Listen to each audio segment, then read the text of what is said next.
Olá, boa noite. Boa noite a todos. Hoje Saberes e Curas está com um convite muito especial, com um tema muito especial.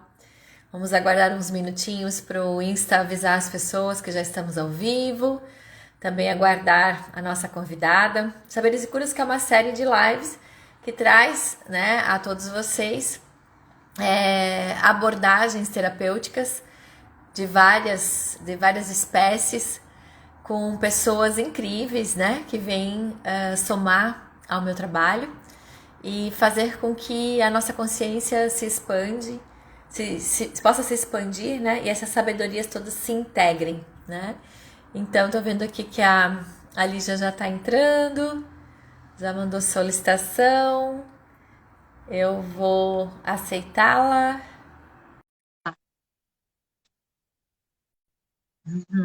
Vou dar uns minutinhos para a Lígia entrar, porque é sempre bom a gente falar aí do tema já com a energia, né, da outra pessoa presente. Oi, querida. Lígia, oi, tá escuro para mim. Será que tá com a câmera virada? Não, não. É, eu É, não vejo. Tu não tá tá te me vendo? vendo? Eu tô vendo você e tô me vendo. Bom, eu posso sair e entrar de novo, tá? Eu não te vejo, que estranho. Eu tô vendo perfeitamente. Eu vou, é, eu acho que a melhor coisa para fazer é isso. Tem gente dizendo que não está enxergando. Eu acho que para nós. Não tem uma flechinha assim, tipo uma flechinha que vai para um lado, outra flechinha que vai para Tem, o outro aí? tem, Aperta tem. nela, só para tirar dúvida. Agora apontou para a janela. Tem uma coisa que nunca apareceu antes. Você Ah, está vendo? Tem essa flechinha que eu nunca tinha visto, tem três cruzinhas assim do lado. não, mas seria a flechinha mesmo. É, Então, quando, acho que você. quando eu toco na flechinha, a câmera vira para fora e focaliza, aparece para mim a minha própria janela. Aí eu botei de novo, voltou para mim. Eu vou sair e entro de novo, então. Às vezes tem Tá. essa maluquice, né? Bom, como é que eu faço para sair? Eu nem sei como é que faz para sair. Você desliga mesmo. Tá. Ó, eu vou remover você. Pronto. Removi a Lígia. Vamos ver se agora vai dar certo. Boa noite, Sérgio. Boa noite, pessoal que está chegando. Estamos só aguardando a Lígia entrar novamente, que a câmera dela ficou escura. Eu também não vi, né? Várias pessoas não viram. Vamos deixar ela entrar. Bom, enquanto ela entra. Opa, já está entrando. Tomara que agora dê certo. Entrar ao vivo com Terra de Rudá. Então, estou recebendo. Boa noite, quem está chegando? Está aguardando a Lígia, que saiu, mas já está voltando. Oi, tá me vendo? Opa! Agora sim.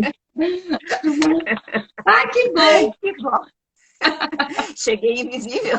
É que essa coisa de tecnologia, tá tudo certo, de repente ela decide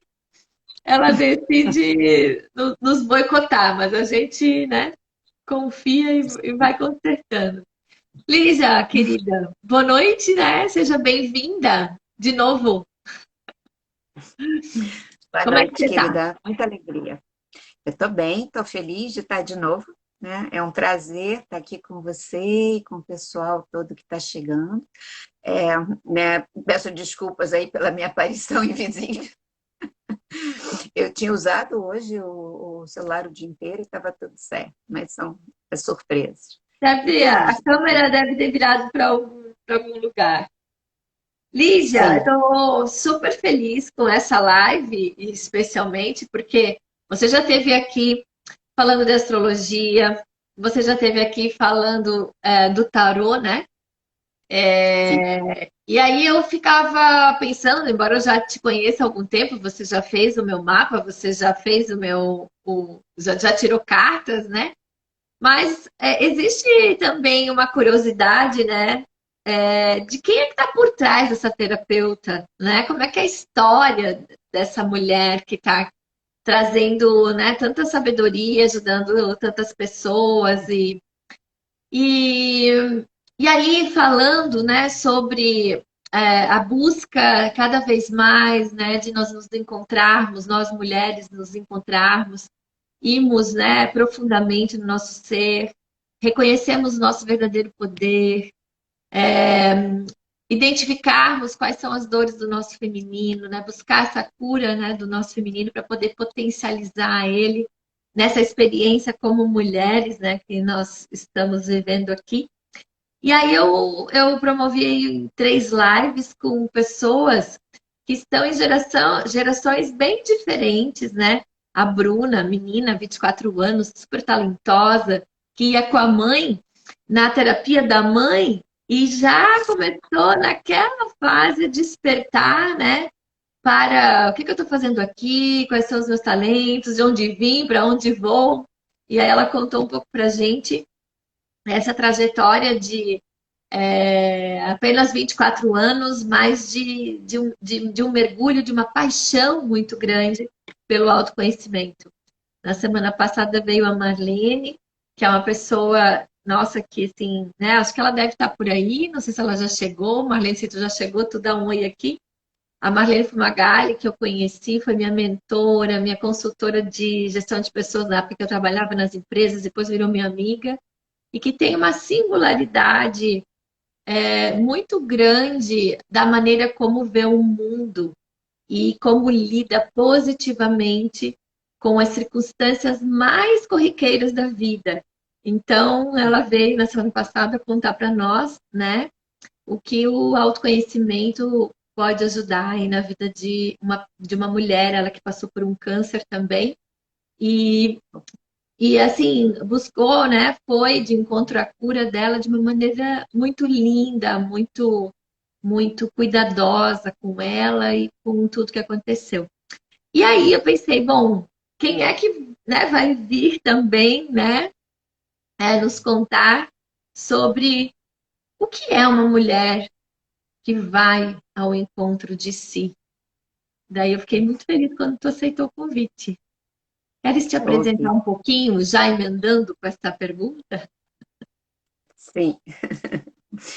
Então, é, bom, primeiro, de novo, né? Também estou muito feliz de estar aqui, podendo compartilhar, conversar. Acho que a gente conversou um pouquinho antes só, na verdade, a gente quase não conversou nada sobre esse encontro, né? Está A sendo gente a fala coisa mais espontânea, A gente fala né? telepaticamente já, né, Lígia? Sim, é verdade. E aí, querida, eu acho que, né, o que me tocou bastante foi essa possibilidade da gente até estar falando de uma maneira o mais informal possível e uma forma dessa exposição pessoal também, que ela não acontece com frequência, né? Embora eu tenha sempre o meu jeito, eu acho que de lidar com a vida sempre foi muito de estar me colocando também, de estar tendo uma troca, né? Então, estou muito contente de estar aqui, né? Podendo falar. Bom, não sei. O que que você gostaria que eu começasse a contar ou a falar? Me diga. Hoje eu queria que você me perguntasse. Você é entrevistadora? Me conta Sim, um pouquinho, Lígia, uma coisa que eu sei de você, né?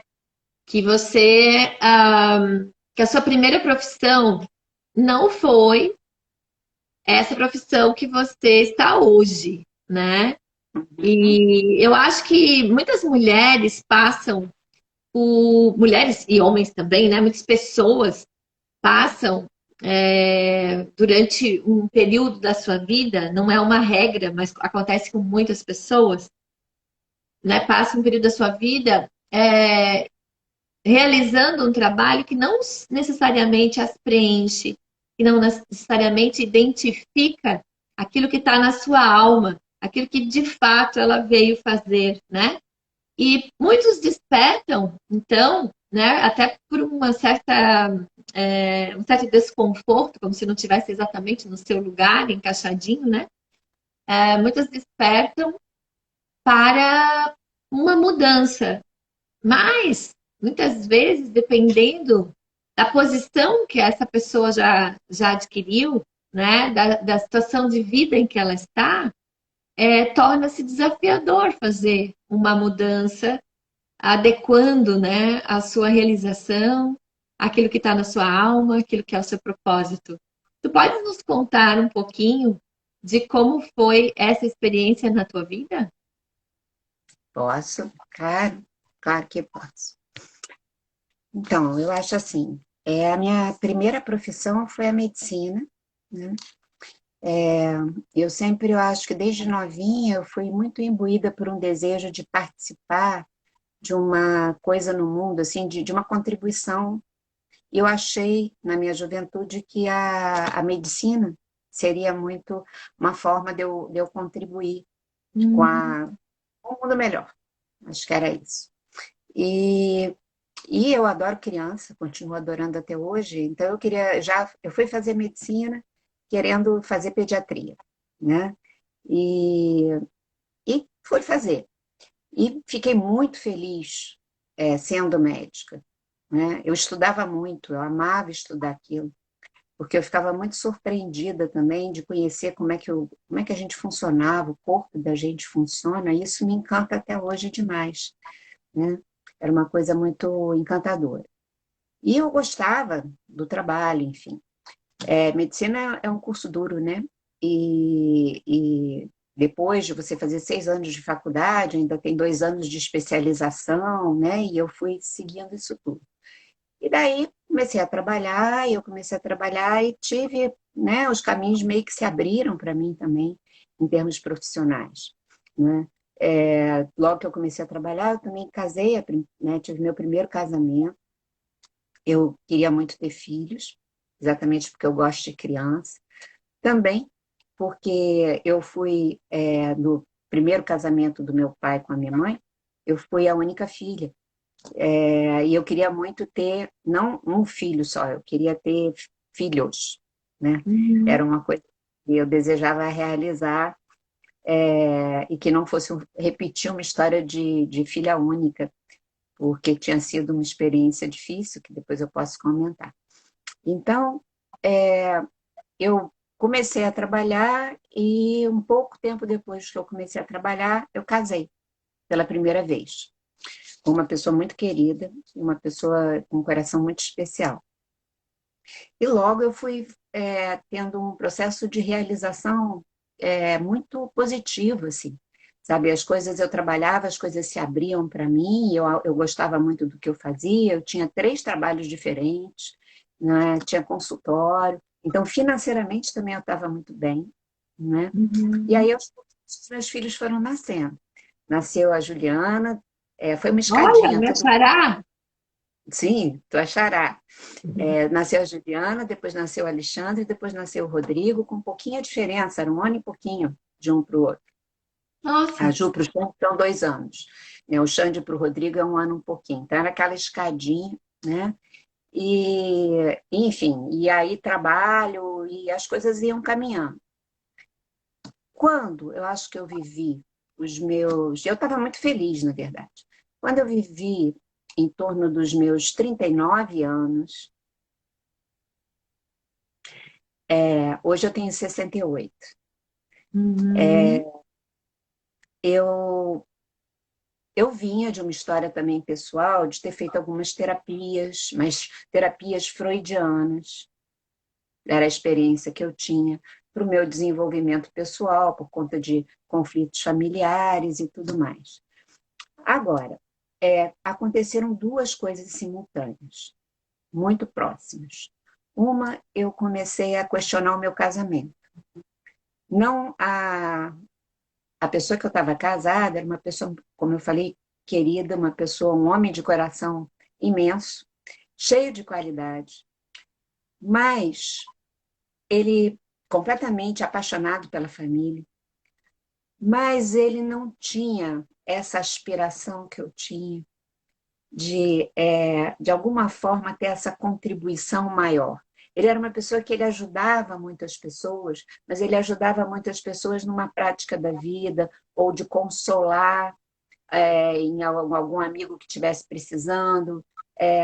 Mas a vida familiar e o trabalho dele era o suficiente, era um mundo muito bonito, muito amoroso, mas era o suficiente. E eu tinha, desde menina, eu sempre tive uma inquietação, essa, de, de, de trazer alguma contribuição para o mundo que eu sentisse que era mais significativo. Ao mesmo tempo, eu fui uma criança que eu senti muita dificuldade quando eu olhava para o mundo dos adultos. E eu acho que era por isso que eu sempre gostei tanto de criança.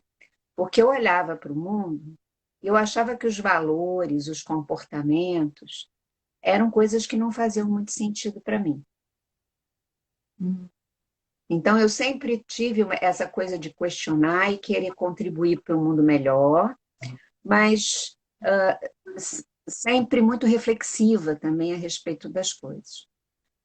Quando eu comecei a ficar insatisfeita com o casamento, era porque eu queria me envolver com alguma coisa nesse aspecto de contribuição para o mundo, que eu não sabia ainda o que era, embora eu tenha tido, por conta disso, além da medicina, um envolvimento político muito grande. Eu fui ativista política, militante Olha, política de esquerda, militante mesmo, né? uhum. Mas nessa época, foi uma época que todo mundo vive uma série de trânsitos astrológicos, que depois eu vim descobrir, nessa época eu não sabia, que são uma série de quadraturas, em que normalmente a mais popular é o Plutão, quadratura Plutão, que acontece na vida de todo mundo, assim. Entre os 37, 38 ou 42 anos, todo mundo vive isso. Isso, na verdade, é uma oportunidade energética da gente dar uma revisão na nossa vida e, vamos dizer assim, acertar as nossas escolhas mais afinadas com o propósito da nossa existência. Só que a gente não sabe disso. A gente não é criado nem pensando em propósito de existência, quanto mais que tem um trânsito astrológico que te força a barra para que isso aconteça.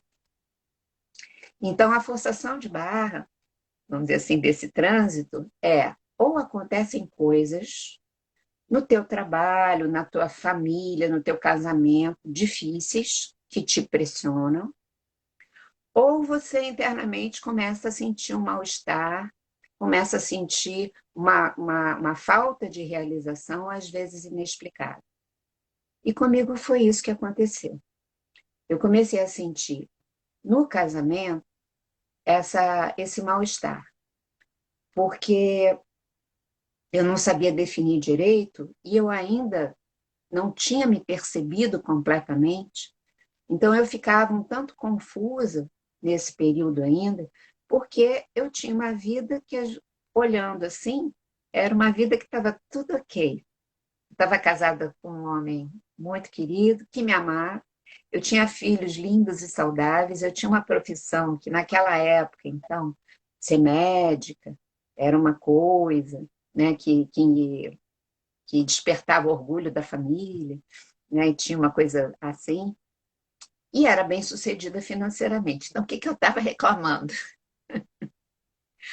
Aparentemente, não tinha razão nenhuma. Nessa época, durante um tempo, quando eu comecei a sentir esse mal-estar, eu estava fazendo uma terapia. E acabei saindo dessa terapia, porque a terapeuta ela me questionava isso como se eu, eu tivesse. A minha dificuldade é que eu tinha alguma coisa que não me permitia ficar satisfeita com o que eu tinha. Ah, olha só. Só que dentro de mim havia uma fala muito forte, dizendo: não é isso, não é isso, não é isso. E eu acabei saindo dessa terapia e mais tarde eu fui para outra, acabei indo para para a linha junguiana, que foi aqui, né? Jung foi uma pessoa essencial nesse processo aí todo para mim. Mas eu fiquei durante um tempo muito conflitada com isso, por conta dessa história, porque aparentemente estava tudo bem. Mas o casamento não havia uma conversa profunda, não havia um questionamento sobre, para mim, pelo menos naquele momento, sobre o que a gente pode fazer, como que a gente pode compreender para onde estamos indo de forma mais profunda. Isso me interessava, não interessava nada o meu companheiro. Quando eu ia ler alguma coisa, que eu sempre amei muito ler, eu sou filha de um escritor, de um jornalista, a presença da biblioteca na minha casa, a biblioteca era uma entidade dentro de Que casa. legal. Ela era um ser que existia dentro de casa, ela não Um, ele- era. um elemento personificado. Era uma pessoa da família, a biblioteca, que eu amava muito também, né? Mas eu, volta e meia, eu pegava um livro, pegava coisas que me despertavam uma admiração de escritores, de autores que tinham feito coisas, que tinham mobilizado pessoas. E, embora, né, o meu primeiro marido gostasse muito de ler também, ele não vibrava como eu. Aquilo era Uhum, interessante, não era mobilizador de vida como um todo, uhum, sabe? uhum, uhum, E eu fui me sentindo meio solitária nas conversas. Isso eu consegui identificar, que havia uma certa solidão de interesse. E que daí eu conversava comigo sozinha, ou com outras pessoas que não eram dentro do casamento, mas que tinham uma escuta e uma paixão por querer ir além muito maior. Paralelamente, né, nessa época mais ou menos, eu também fui percebendo que a esquerda que eu participava nessa tentativa política de ajudar a mudar o mundo, ou qualquer coisa assim, que era o que eu queria naquela época, eu comecei a observar que lá dentro haviam as mesmas dificuldades que eu criticava no mundo, de maneira muito forte. uhum. Havia muito ego, muito narcisismo, muito autoritarismo, muito machismo, coisas que eram as coisas que me faziam desejar. Escuta, a gente não pode fazer diferente, Uhum. porque aquela coisa que quando eu era menina eu olhava e falava: nossa, eu não vou saber viver nesse mundo, porque eu ficava observando, como eu era filha única, meus pais me levavam, e a minha família no Rio, não, era só meu pai e minha mãe, não tinha mais ninguém da família. Minha mãe era gaúcha, meu pai era maranhense e eu nasci no Rio. Nossa. Então, não tinha ninguém da família morando no Rio. Então, eu olhava para aquilo e, e já sentia assim: eu não vou conseguir viver nesse mundo pelas conversas que eu ouvia. E, no fundo, eu vou confessar que eu gostava mais da conversa dos homens do que das mulheres. Porque a conversa dos homens girava em torno um pouco mais disso, do que a gente faz para ampliar, para melhorar o mundo, para contribuir, porque meu pai era escritor e completamente comprometido com isso. E os Uhum. amigos dele eram pessoas assim. E a minha mãe ficava na roda de mulheres que ficavam a maior parte do tempo reclamando dos maridos, contando as coisas difíceis que passavam naqueles casamentos horrorosos, que o casamento dos meus pais era horroroso também. Era muito difícil, era muito complicado. E os outros assuntos eram o quê? Era reclamar da empregada, da falta de dinheiro, de não se entender com o marido. Então, eu tinha essa coisa de que não é possível que a vida seja assim. A vida tem que ser algo mais. Uhum. Quando lá dentro do movimento político, tudo ao mesmo tempo, nessa época, eu comecei a ter certeza de que a questão das dificuldades humanas não eram políticas, eram de como as pessoas tinham consciência do que estavam fazendo. Naquela época, a palavra consciência, para mim, não é o que significa hoje. Eu não associava isso tanto à consciência de si. Eu associava a consciência muito com uma responsabilidade ética com o outro, digamos assim, Uhum. mais Uhum. objetivada. Eu continuo achando que tem que ter. Mas essa consciência ética, ela não vai ser genuína se não partir de uma consciência de você com você mesmo primeiro, né? Isso eu Sim. vim descobrir depois. Sim. Aí, enfim. Aí, querido, o que que aconteceu? Simultaneamente, como eu atendi as crianças, a gente atrai aquilo que nos corresponde, não é? Então, meus atendimentos de pediatria eram permeados dos assuntos emocionais das famílias das crianças.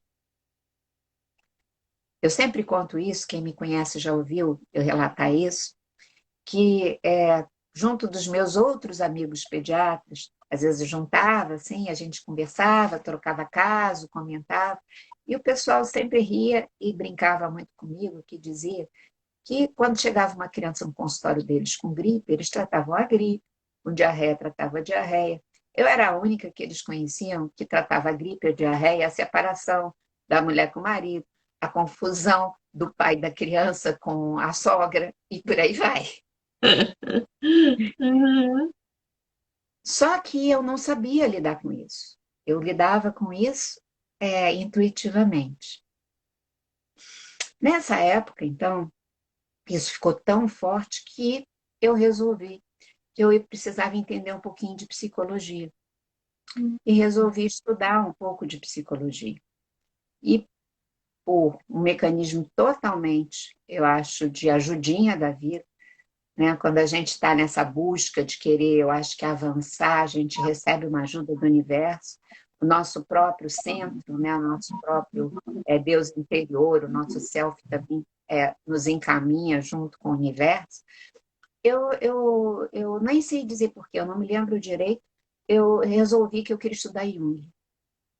Eu queria estudar psicologia junguiana. Eu tinha tido essas experiências com Freud, eu tinha tido essa última experiência com a terapia que tinha sido, para mim, tinha sido insatisfatória, porque a pessoa não estava me ajudando. E quando eu comecei a estudar Jung, foi tudo muito simultâneo e sincrônico. Porque eu vi o Jung falar de astrologia, eu vi o Jung falar de simbologia, eu vi ele fazer referência ao tarô e ao I Ching. E quando eu fui lendo aquilo, eu fui tomada de uma coisa, de uma alegria, porque é como se eu estivesse encontrando ali as respostas de como eu poderia me construir do jeito que eu intuía, mas não sabia como que eu poderia ser. E como aquilo era um instrumento de eu poder realizar isso que sim, eu também intuía que eu queria fazer e não sabia o quê. E aí foi assim uma coisa avassaladora de alegria de viver, de um lado, e de outro lado, de assim, um medo muito grande. Porque eu falei agora, eu tô com essa idade, foi antes dos 39 anos isso. Porque eu acho que eu vivi esse trânsito antes, acho que foi por volta dos 37. O que que eu vou fazer agora? Eu com 3 filhos, com essa idade, com tudo isso construído, com casamento, como é que eu vou fazer? Então, ao mesmo tempo, foi um questionamento do que eu estou fazendo aqui, do meu casamento e da minha profissão. Uhum. Só que a intensidade reverberou em mim com uma força tão imensa, e eu acho que isso foi ajudado também pelo trânsito, porque esse trânsito existe exatamente para te dar uma chacoalhada e te fazer confrontar com aquilo que você está se devendo para você, para que você se torne mais você mesmo, para que você possa construir a tua vida numa relação mais de ressonância, né, com o que você veio fazer. Que assim, era como se eu não tivesse saída. Eu tinha que obedecer a uma necessidade interna de fazer uma grande transformação no meu caminho. Só que eu fiquei com muito medo. Eu não sabia como fazer isso. A primeira coisa que eu pensei é que eu precisava estudar muito, que eu tinha que me apropriar desse conhecimento. E aí eu comecei a me informar, mas ao mesmo tempo, nessa mesma época, eu encontrei com uma amiga que estava com uma camiseta do tarô. Ah, você falou. Uhum. Eu fui na casa dela para conversar com ela e com o marido, que eram meus amigos, sobre esse assunto todo.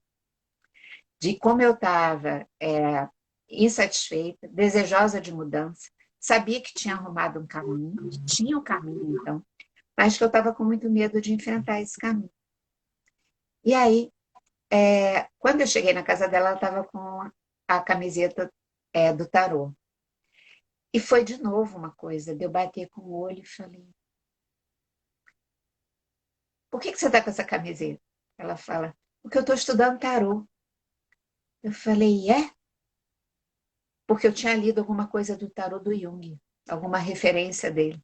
E eu falei, e você está gostando? Ela falou, estou muito, muito mesmo, estou com uma professora ótima. Eu falei, quem é? Ah, uma professora de Laranjeiras. Eu falei, me dá o nome, o número. Foi assim. E no dia seguinte eu estava ligando. Mas eu comecei a procurar os cursos de Jung para fazer. E também, paralelamente, comecei a procurar curso de astrologia para fazer. Só que eu cheguei à conclusão que eu não ia ter tempo para estudar isso tudo. Era impossível. Como é que eu ia cuidar de filho, tananá, essa história toda, me sustentar? Pediatria é uma coisa que te solicita absurdamente, né? Então, isso durou algum tempo, que eu já nem me lembro qual, refletindo como é que eu faria. Bom, e pedindo ajuda. Eu pedi ajuda espiritual e pedi ajuda lá para as profundezas do meu ser, como é que eu podia fazer. Aí eu tive uma ideia que surgiu, que brotou assim de uma coisa muito espontânea, porque eu adoro pintar, desenhar, sempre gostei. Eu tenho habilidade com mãos. Eu saí, vamos dizer assim, eu fui num lugar lá no Rio e vi uma loja que eu vi uma imagem de como se fosse um mago modelado. Eu olhei para aquilo, voltei para casa com aquela imagem na minha cabeça e veio uma vozinha aqui dentro e disse assim: por que você não faz uma série desses personagens que representam a natureza, que representam as forças da vida? Você sabe fazer isso. Por que você não arruma uma forma de modelar esses personagens, cria esses personagens e associa isso com cristais? Não havia isso antigamente. Eu não sei, até hoje foi meu self que falou comigo isso. Porque isso veio de uma coisa completamente como se fosse uma outra pessoa falando comigo. Uhum. E aí, eu fui para casa e fiquei, gente, eu tô ficando maluca, né? Acho que realmente eu tô ficando doida. E resolvi ficar pensando que material que eu usaria. Bom, eu consegui fazer de massa de modelagem, de biscuit, alguns desses personagens. E eu comprei uns cristais e comecei a montar esses personagens sentadinhos, em pé, em cristais de quartzo rosa, de quartzo branco, de ametista. E eles ficaram muito lindinhos. Eles ficaram uma coisa muito encantadora. Aí eu fiquei olhando para aquilo e falei, e se eu tiver a ousadia de fazer isso, começar a vender isso, e se eu conseguir ganhar dinheiro com isso, eu posso parar de trabalhar um tempo, com esse dinheiro eu vejo se eu consigo pagar os meus cursos, e eu vou começar a fazer os meus cursos. Porque eu não vou conseguir trabalhar e estudar ao mesmo tempo. E para fazer essa virada, eu vou ter que estudar muito para me trabalhar em primeiro lugar. Eu vou ter que fazer terapia, voltar para terapia, e vou ter que me preparar de algum jeito para que eu possa lá na frente exercer, vamos dizer assim, esse caminho. E olha, eu acho que a minha história até hoje, eu fico pensando que naquele momento, e é o que eu digo para hoje para as pessoas, quando a gente está numa conexão muito forte com o que a gente veio fazer aqui de verdade, aparece uma força que é quase que inacreditável. Porque hoje, quando eu penso, eu mesmo falo, gente, como é que vieram essas ideias e como é que eu tive coragem também, sabe? Uhum. Porque eu tinha uma posição muito confortável. Talvez isso fosse pior do que estar mal na profissão. Porque tanto na profissão quanto no casamento, né? Sim, sim. Se eu tivesse um casamento horrível, que eu fosse desrespeitada, mas não era isso. E se eu tivesse uma profissão que eu tivesse infeliz demais ou ganhando muito mal, mas não era isso. Só que eu acho que veio desse jeito para fortalecer em mim essa certeza que quando você está na obediência, sabe, daquilo que você veio fazer, que você sente em primeiro lugar, e depois você consegue se organizar para gerar o teu caminho.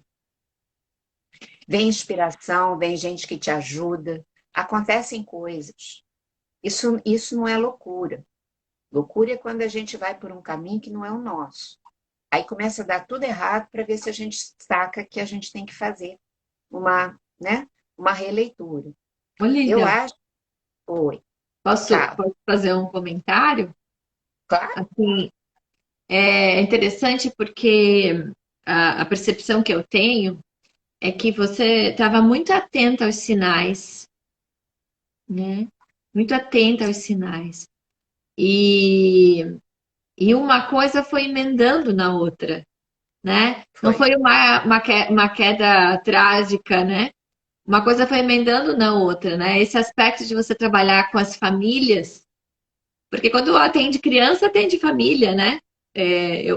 Por exemplo, quando eu atendo adolescente, eu não atendo adolescente, eu atendo adolescente, a mãe, o pai, o papagaio, periquito.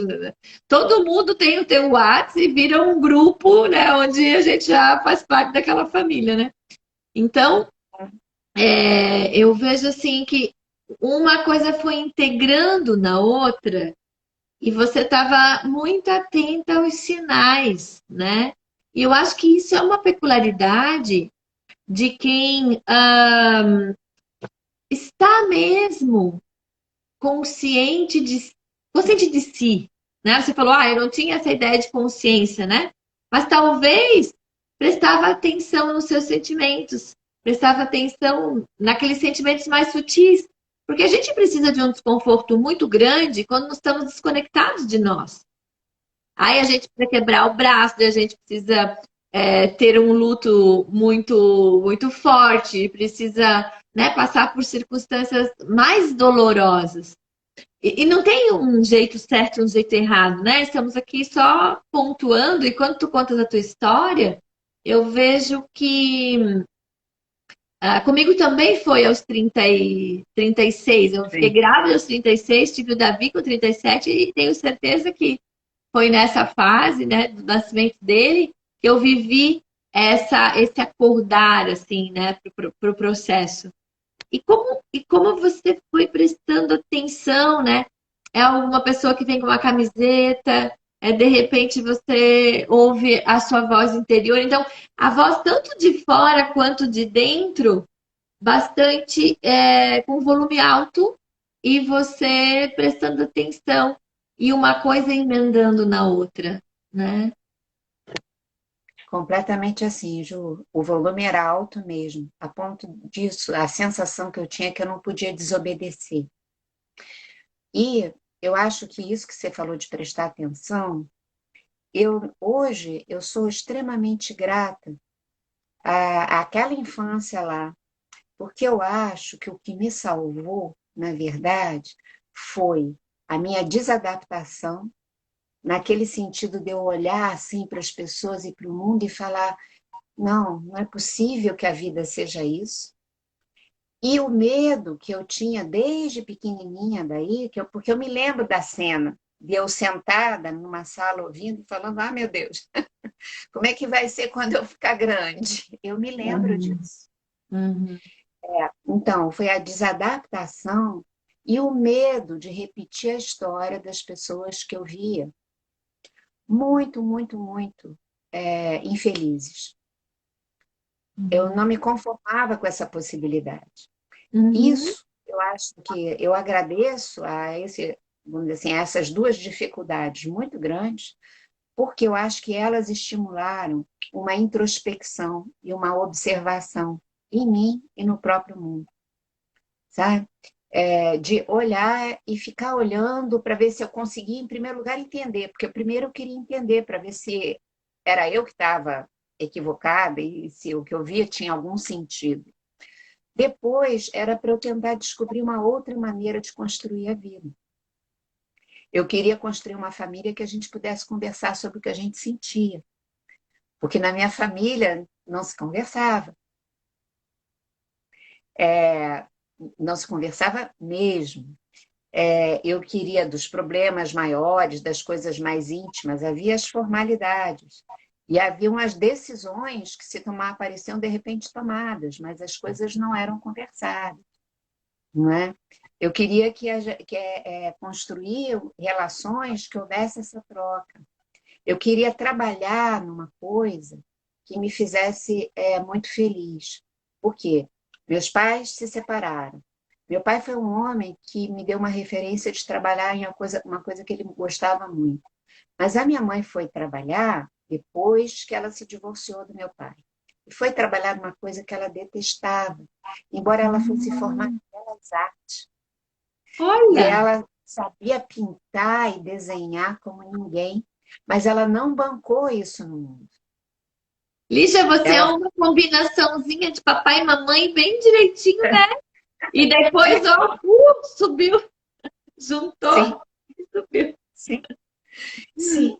Mas assim, eu acho muito engraçado porque a metáfora de um nascer no Maranhão, o outro nascer em Porto Alegre, eu nascer no Rio, é uma coisa muito, muito forte, É né? para não faltar cultura nenhuma.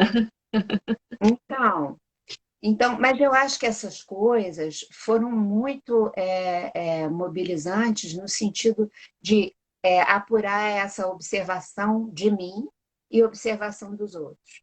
E eu acho que o nosso caminho é a dessa constante observação. Hoje em dia, eu continuo sendo uma pessoa de me observar continuamente, sabe? E de observar as coisas, porque eu acho que aí a gente junta através de Uhum. uma compreensão profunda, que não é de uma racionalidade só aqui, o que junta com o que a gente sente também sobre as coisas. E Uhum. aí é essa grande, vamos dizer assim, integração que eu acho que vai gerando uma clareza do que eu preciso, do que me traz realização de fato e o que não tem nada a ver comigo, né? Uhum.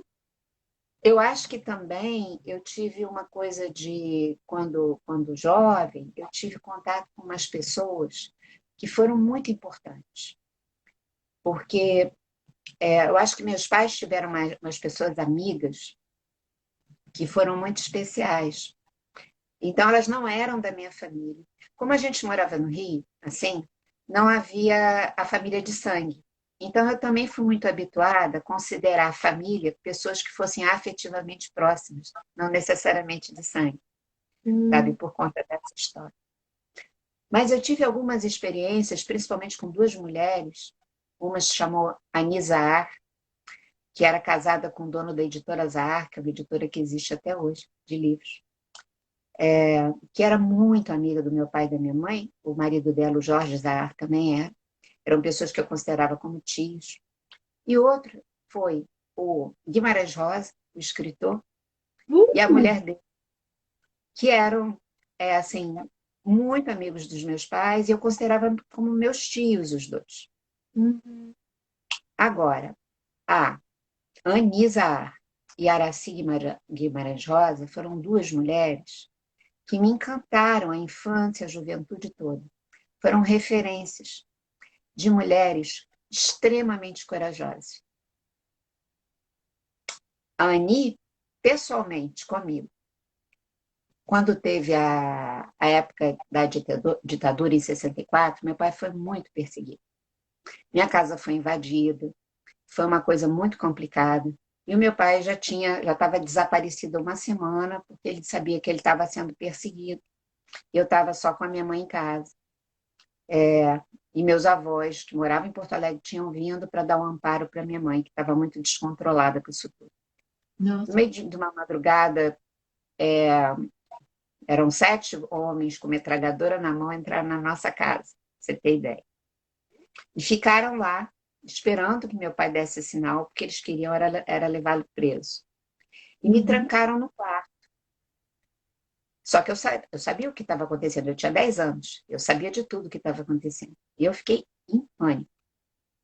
Nesse dia, quando chegou de manhã cedo, a Anisa todo dia ligava para casa de todos os amigos para saber se alguém tinha sido preso ou não. Porque as pessoas eram presas e desapareciam. Muitas foram mortas. Então, ela fazia uma ronda todo dia de manhã para saber se estava todo mundo em casa, estava todo mundo em segurança. E ela ligou lá para minha casa e a minha mãe atendeu e minha mãe contou e disse na frente do pessoal do DOPS, na época que era o nome, o que estava acontecendo, que eles estavam lá. Nananana. Ela imediatamente perguntou por mim. E ela disse, eles deixaram ela trancada no quarto, eles estão nos interrogando aqui, já tem mais de 9 horas. E estão dizendo que vão levar todo mundo preso e vão levá-la para, acho que era FEBEM. Meu Deus. Você sabe que, então, nesse momento, todo mundo tinha muito medo. Uma situação dessas, ninguém ia se arriscar. Você sabe que a Annie imediatamente foi parar lá na minha casa, bateu na porta, olhou para os homens e disse assim, tem uma criança lá dentro de 10 anos. Ela deve estar em pânico, porque ela não sabe nada do pai dela, ela só sabe que está todo mundo correndo perigo. Eu vou pegar essa menina, vou levá-la comigo até a pracinha, vou sentar com ela lá e vou conversar com ela para que ela tenha com quem conversar, ela entenda o que está acontecendo. Se alguém quiser de vocês vir comigo, pode vir, mas é isso que eu vou fazer. E você sabe que eles concordaram? Nossa, que anjo, hein, na sua vida? Não foi só anjo, foi anjo e foi essa referência. Sim, Dessa coisa de que o outro importa e de você ter tá imbuído de uma coragem, sabe? E foi isso que foi feito, ela me levou, ela conversou, ela me acalmou, não sei o quê, depois ela voltou, me levou e não fizeram nada com ela, ela foi embora para casa. que o outro importa e que a sua opinião e o que você estava pensando e sentindo importa. Não importava. E isso foi uma coisa assim para o resto da vida. E que assim, o que eu sinto é como se eu tivesse que multiplicar isso, né? E que na hora que eu tenho que enfrentar as minhas dificuldades, eu vou me lembrar dessas referências. Muito. A Aracy Guimarães Rosa, eu não sei se o pessoal sabe, mas ela foi uma mulher que, naquela época que ela era jovem, ela se divorciou, que era uma coisa absurda. E ela foi morar na Alemanha. E na Alemanha, na época, o Guimarães Rosa não era embaixador, mas ele era, como é que fala, diplomata da Embaixada da Alemanha na época da Segunda Guerra. E ela foi trabalhar lá, como funcionária. Lá eles se conheceram e se apaixonaram. Ele ainda estava casado com a mulher aqui, mas ele tinha ido para lá para se separar dela. E eles se apaixonaram lá. Aí, o embaixador ficou doente, teve uma coisa assim. Sabe o que a Aracy fazia? Ela combinou com ele, porque eles se apaixonaram, eles combinaram. Ela pegava os documentos. Bom, o governo brasileiro, né, nessa época, fez um acordo de não aceitar, deu uma ordem para as embaixadas não darem passaporte para os judeus virem para o Brasil, para não fugirem, para poderem ser presos lá.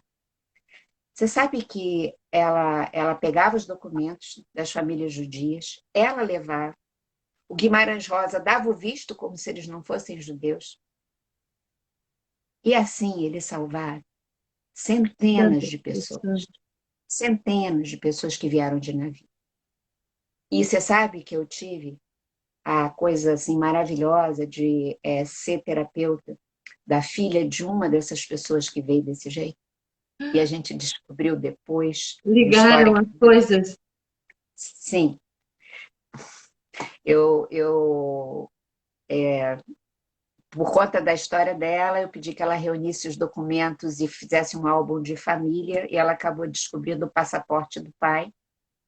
E o passaporte do pai estava assinado pelo João Guimarães Rosa, carimbado por ele. E aí a gente descobriu. E que tivesse o fechamento direitinho dessa Sim, referência. sim. Nessa época da ditadura, a Araci escondeu meu pai na casa dela, junto com Geraldo Vandré, aquele daquela música conhecida. Ai, muito! Caminhando e cantando. Isso. Seguindo a canção. E ela escondeu na casa dela. E ele também Uhum. teve exilado, né? Ficou doente, uma depressão e tal, né? Isso. Ele e meu pai ficaram muito juntos, ficaram muito amigos. Eles nem eram, mas ficaram Incrível! lá na casa da Araci escondidos. Quer dizer, ela correu o risco máximo que alguém podia correr, né? Também já era uma senhora, o Rosa já tinha morrido Hum, nessa época, né? Ela fez isso por ela, como também o Rosa carimbava os passaportes na Alemanha, mas quem tomou a iniciativa e quem engendrou esse plano foi ela. Então, essas referências, para mim, foram muito, muito inspiradoras ao longo da vida. E uma das coisas que eu acho que quando mulher que tem filho, para a gente poder, eu acho que realizar todos os nossos aspectos, sabe? O que eu aprendi com essas mulheres é que a gente tem que mostrar para um filho que a gente pode ser realizado. A gente tem que mostrar para um filho que a gente pode ser coerente. A gente tem que mostrar para um filho que tem amor para a gente compartilhar com as pessoas. E se a gente faz isso, esses filhos vão ter essas referências. Eles vão acreditar que eles também vão poder ser eles mesmos, serem realizados, e aí pagar o preço disso, em vez de pagar o preço da infelicidade. Quando eu falo que eu agradeço a minha desadaptação e ao meu medo, é porque eu acho que eu tinha uma intuição que pagar o preço de não ser realizado é muito mais caro do uau. que quando a gente é. E essas mulheres me ajudaram muito. Quando eu cheguei nessa idade e eu tinha que enfrentar essas coisas, entende? Nossa. E Hum, elas também vieram muito no meu coração e na minha cabeça, hum, sabe? hum. Porque foi uma experiência vivida através delas. Aí, voltando lá para aquela história, daquele momento, eu convidei uma amiga minha maravilhosa, que eu vi que está nos assistindo aqui hoje, chamada Gladys, que era minha vizinha, e que também estava procurando e que era uma pessoa e é muito habilidosa e criativa. Eu tive uma ideia de pedir e convidar a Gladys para ser minha sócia e a gente fundar o que a gente chamou de Oficina da Magia. E foi uma coisa que nós fizemos juntas. Por quê? Eu imaginei que para poder ganhar algum dinheiro razoável, que pudesse sustentar esse período, a gente ia ter que produzir muita coisa. Muita coisa. Hum. Ela também estava precisando se manter para poder gerar as transformações que ela precisava gerar na vida dela. Eu bati na porta da casa dela e perguntei se ela não queria ser minha sócia nesse empreendimento. Que era um empreendimento louco. Era viver de fadas, gnomos, magos, essas coisas. E ela topou. Ela topou. E a gente começou a Hum. produzir esses personagenzinhos. Ela botou ali minha amada, tá vendo? Te amo Hum. também, Glá. Aqui relembrando a nossa história. E foi uma parceria de muito amor, e continua sendo, de muita troca, de muita ajuda mútua. E a gente começou a produzir. E para meu total espanto e surpresa, a gente começou a vender muito. Vender para as pessoas, vender para lojas, vender. A gente começou a vender. E era uma coisa que podia se produzir em qualquer horário. Podia se produzir final de semana. Uhum. Isso gerou a possibilidade de eu deixar os meus trabalhos de médica e poder cuidar dos meninos e estudar e fazer os cursos. Sim. E aí eu comecei a fazer os cursos de Jung, os cursos de astrologia, os cursos de tarô, que eu tive uma mestra em especial, que foi essa que eu fui atrás logo, que ela, eu acho que foi a pioneira no Brasil de trazer o tarô associado com a psicologia junguiana. E a gente teve uma relação assim que era muito próxima, era muito especial, assim. Eu sentia que ela era um pouco uma mãe de alma também para mim. Uhum. Porque a gente não precisava nem falar muito, era um olhar assim que tinha um entendimento. E aí, de uma maneira completamente não previsível, digamos assim, e improvável, né?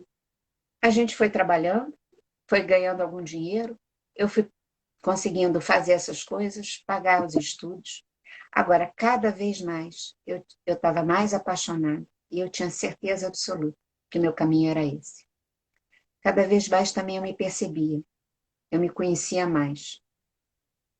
Eu percebia que realmente o caminho era esse. E aí, o casamento foi se esgarçando, porque aí os meus interesses absolutamente não eram os interesses do meu primeiro marido. Embora ele respeitasse, ele me ajudasse a vender o que eu Olha. produzia. Uhum. Ele ajudava. Ele levava para o trabalho dele. Mas era uma coisa, porque ele tinha um coração muito bom, mas não havia uma parceria, não havia uma cumplicidade em construir esse caminho de uma forma, em termos, havia essa ajuda, mas não uma cumplicidade de ideal, sabe como? Sei. E Uhum. aí eu também tinha a certeza que para a gente estar em casamento, a gente não basta ser amigo, é muito importante ser amigo, mas é preciso que, além da amizade, a mulher esteja se sentindo realizada, o homem esteja se sentindo realizado. Acho que os dois não têm que seguir o mesmo caminho, mas que existem fundamentos estruturais que a gente precisa compartilhar, né? Sim. E, e ali eu não estava sentindo que era assim. E aí a gente foi aprofundando as conversas e eu fui colocando cada vez mais para ele essa minha insatisfação. Uhum. Foi bem difícil. Ele não queria aceitar de jeito e maneira nenhuma, queria que a gente mantivesse o casamento, foi uma coisa bem sofrida. Tinha as razões dele. Mas a gente sempre manteve, houve um afeto que foi mantido, eu acho que a vida inteira. Estou falando que foi mantido porque ele faleceu já. E, Uhum. mas a gente conseguiu, eu acho que construir, depois de decidir pela separação mesmo, a gente manteve durante os anos todos posteriores, até ele falecer, uma relação de aquela amizade, ela persistiu e um reconhecimento que a gente tinha tido uma partilha de uma etapa da vida extremamente importante e que tinha havido uma troca de verdades entre a gente ali, sabe, das verdades do coração. Enquanto o coração justificou de ficar junto e havia uma troca que sustentasse a alma, a gente permaneceu. Depois, eu fui tendo essa necessidade e eu aprendi, nesse processo que eu fui me conhecendo, que eu precisava nutrir essa necessidade. Porque senão eu repetiria aquele padrão lá que desde pequena eu tinha tanto pavor, que era o pavor da frustração, de não me sentir realizada. E eu não queria que os meus filhos olhassem para mim como eu tinha olhado para os meus pais. que não era um olhar de superioridade, eu nunca tive, eu sou profundamente grata a eles, mas era um olhar de muita tristeza, Uhum. e perceber que cada um do seu jeito acabou que a realização deles foi muito parcial, foi pequena frente à potência que cada um tinha, verdadeiramente, não é? E eu queria que fosse diferente para mim. Não que eu me ache, eu me considero assim, eu ri muito ontem, sabe, Ju? Porque eu gosto de pensar que eu sou uma mulher renascentista. Renascentista no sentido de estar sempre renascendo e de estar sempre disposta a começar e descobrir mais alguma outra coisa, alguma feiurinha em mim que eu não conheço aí, né? Ou que conheço e deixei ali no campo, né? Então dessa vez agora eu vou te pegar, né? Também de descobrir alguma. Oi? Esse é o bichinho do autoconhecimento, né? Eu sempre falo assim para as minhas amigas, para os meus clientes, que depois que esse bichinho nos morde, é como se a gente ficasse selada para sempre. Sabe que, Lígia, assim, te ouvindo falar, né? A, a palavra não é muito positiva, porque a gente a usa para outras circunstâncias, mas eu me sinto quase que condenada. Sabe quando você parece que você está condenada a viver tal coisa, né? Sim. Eu fico muito instigada também a descobrir os defeitinhos, né? Que os meus, no caso, ainda são defeitões, né? Porque eu ainda estou aí na fase da virada. Mas eu fico me estimula muito uma nova Não é? descoberta. Muito. Não é?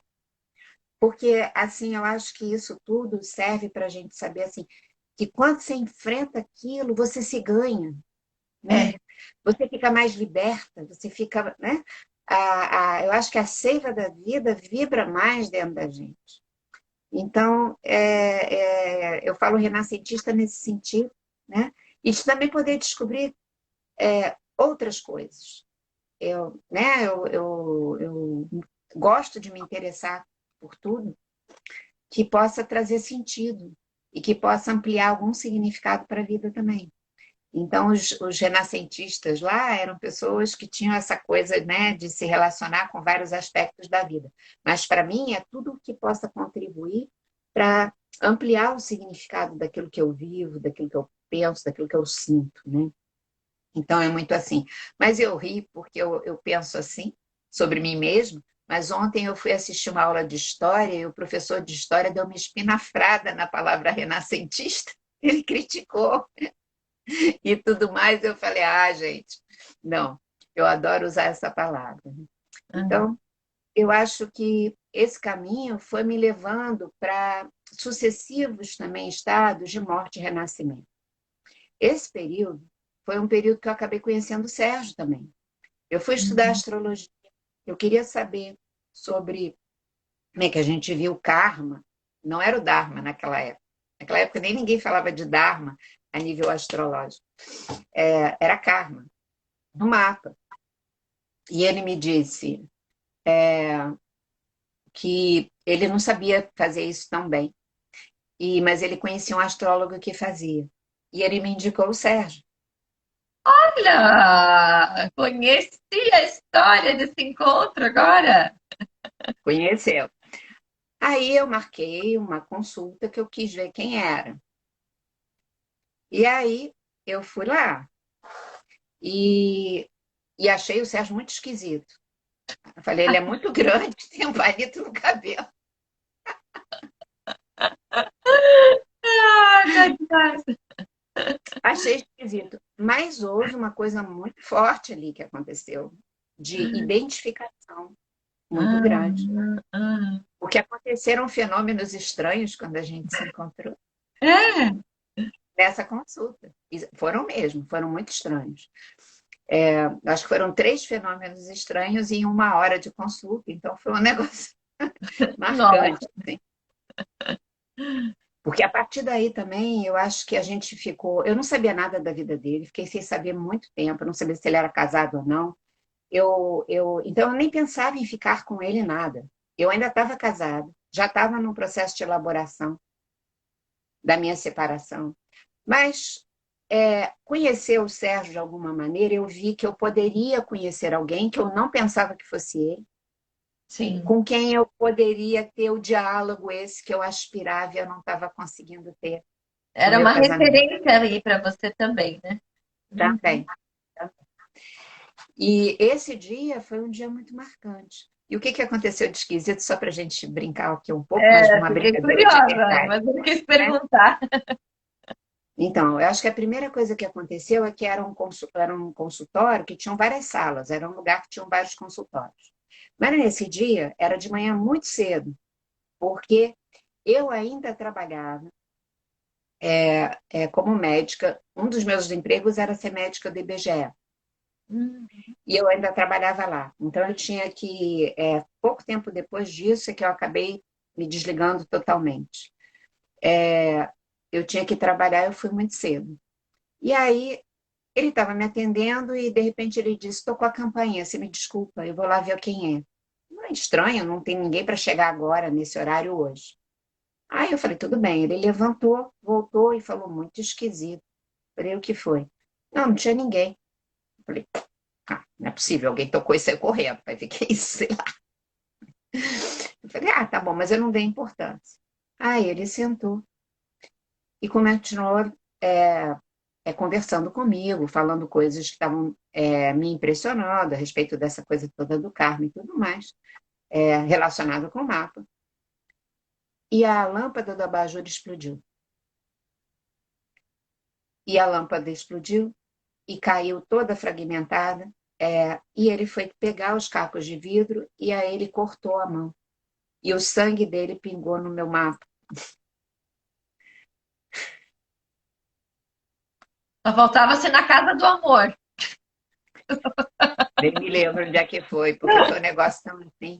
Porque aí a gente levantou, eu fui junto com ele para fazer curativo, tinha machucado a mão, não sei o quê. Quando volta, que sentou, ele falou: ué, que estranho, o teu sangue caiu no meu mapa, o meu sangue caiu no teu mapa. O que que será que isso significa? Mas é porque foi estranho mesmo. Aí Foi ficou muito aquela coisa estranho. estranha. No final da consulta, ele me disse: você tem um lado criativo aqui no teu mapa, né?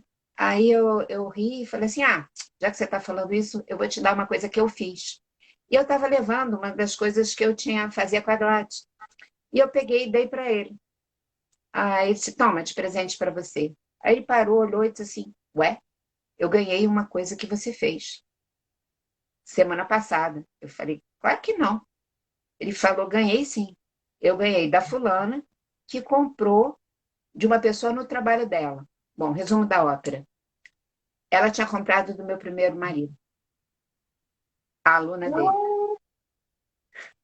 Trabalhava com meu primeiro marido.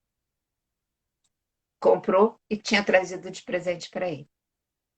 Então, foram três coisas muito fortes. Fiz Bom, uma cultura aí. foi. Então, o que eu estou querendo contar com isso é que também, além de ser divertido, é que a vida, eu acho que tem isso, assim. Quanto mais a gente está se predispondo a correr os riscos, a enfrentar os medos, porque eu tenho que confessar que eu estou falando assim, mas eu morri de medo nesse período. Claro. Todas as pessoas que eu conhecia falavam que eu devia estar meio pirada, que eu devia estar meio louca. A minha família ficou meio desesperada. Eu acho que a única pessoa que me compreendia mesmo era a Gladys. E as pessoas que estudavam tarô, que estudavam astrologia, que não sei o quê, do curso de Sim, Jung, essas sim. pessoas, né, compreendiam isso, mas não eram as do meu círculo afetivo próximo, né? Hum. E eu, claro que eu tinha minhas inseguranças, eu tinha meus medos. Eu estava com medo de estar jogando tudo pela janela, né? Então, querido, eu acho que essas coisas foram, para mim, muito representativas naquele momento e passaram a ser inspiração para o resto da vida. Exatamente de se viver esse processo, de quando você está enfrentando os teus medos, você vai pedindo as ajudas, mas você vai ouvindo, sabe, o teu ser, fazendo contato com o que você sente, discernindo o que é medo, insegurança, o que é sombra tua daquilo que é a tua constituição, não é? Pedindo referências, seja lendo, seja pedindo consultas e tudo mais. Depois eu fui fazer terapia também. Mais na frente eu fui fazer terapia com um terapeuta junguiano maravilhoso, Franklin Chang, que mora hoje em dia em São Paulo, e que foi uma pessoa que também me trouxe muita coisa maravilhosa, né? Mas as coisas vão sendo costuradas porque o universo, o grande mistério, nos quer inteiros, nos quer, sabe? Realizando essa nossa inteireza manifestada, porque é assim que a gente contribui também com o todo, com o coletivo, com a comunidade humana, mas com a comunidade de seres vivos, que não é só a humana, são com todos os seres. Então, eu tenho uma certeza disso muito profunda por experiência vivida, sabe? Claro que não é vivida sem sofrimento, sem dor, sem solidão, porque esses momentos são muito solitários também. Quando você fica sozinha com o teu medo, perguntando, será que vai dar tudo errado? E se não der certo, né? Como é que eu vou fazer? Como é que eu vou explicar? Como é que eu vou me virar? Mas eu acho que isso tudo foi me trazendo de uma forma muito forte essa, vamos dizer assim, em vez de ficar com medo, eu fui andando com medo e tudo. Eu acho que é isso, sabe? Mas indo me instrumentalizando por me conhecer e por perceber como é que a vida funcionava. Bom, eu acabei me separando, efetivamente. Meus filhos não ficaram comigo, ficaram com o meu primeiro marido. A gente fez um acordo. Ele ficou muito desesperado e ele me colocou de maneira muito contundente que ele não podia ficar sem os meninos. Hum. Ele não suportaria. Ele ficaria, a vida dele acabaria. Nesse momento foi um momento que a gente teve de um confronto muito forte, porque, na verdade, ele disse assim, você está querendo sair, você não é justo que eu perca a mulher, a minha casa e os meus filhos e tudo. Entendi. E alguma coisa no meu coração entendeu. Eu achei Quantos que ele anos tinha as razão. crianças tinham? 10, 8 e 6. Uau! Nossa, deu até um negócio aqui no meu peito. Mas eu entendi. Tinha uma história que meu avô me contava, que era aquela história do rei Salomão, Hum. que levaram para o rei Salomão, que era o rei mais justo que houve na história, nas histórias, duas mulheres dizendo que as duas eram mães da mesma bebê. E era para ele resolver quem era a mãe de verdade. E ele falou, tá bom. Ele pegou o bebê rápido e pegou uma espada e fez que ele ia cortar o bebê ao meio. Hum. E uma das mulheres gritou, eu não sou a mãe. E ele falou, esta é a mãe. Porque a Ah, mãe de verdade ia abrir mão para não ver o seu filho dividido, morto e dividido. Sabe que meu avô contou essa história para mim 1 milhão de vezes quando eu era menina, a ponto de eu me perguntar por que ele me contava tanto. E eu nunca entendi. Nesse período, eu entendi. nossa. O que também serviu para eu perceber que a gente vive coisas na vida lá atrás e que vem repercutir e fazer sentido agora. Nesse momento eu entendi. Eu Fez entendi. mais uma. Posturou mais um aspecto de sinais e referências que foram sendo te dadas para que no momento certo tu tivesse força suficiente de passar por isso, sendo generosa dessa maneira, porque é muito amor que tem que estar envolvido nisso, né, Lígia? É, mas eu amava o Marco e amava os meninos profundamente. Eu quis demais ter esses filhos, eu sonhei com esses filhos, não é? E eu amava o Marco também, só que não amava mais, não era Sim. o homem, era o amigo, era a pessoa que tinha me dado tantas coisas bonitas. E eu não queria de jeito nenhum fazer mal a ele. E eu sabia que ele tinha um menino ferido dentro dele, por causa da história de vida dele. Hum. E eu sabia que eu não ia ficar em paz se eu soubesse que ele estava machucado desse jeito. Mas eu sabia de outra coisa, que era essa coisa da divisão dos filhos. Que se a gente fosse brigar na justiça, porque foi o momento que ele me ameaçou, pais que brigam na justiça assim, é uma coisa horrível, uma briga horrorosa. E eu sabia que isso ia repercutir nos meninos. Os meninos iam ficar divididos entre pai e mãe.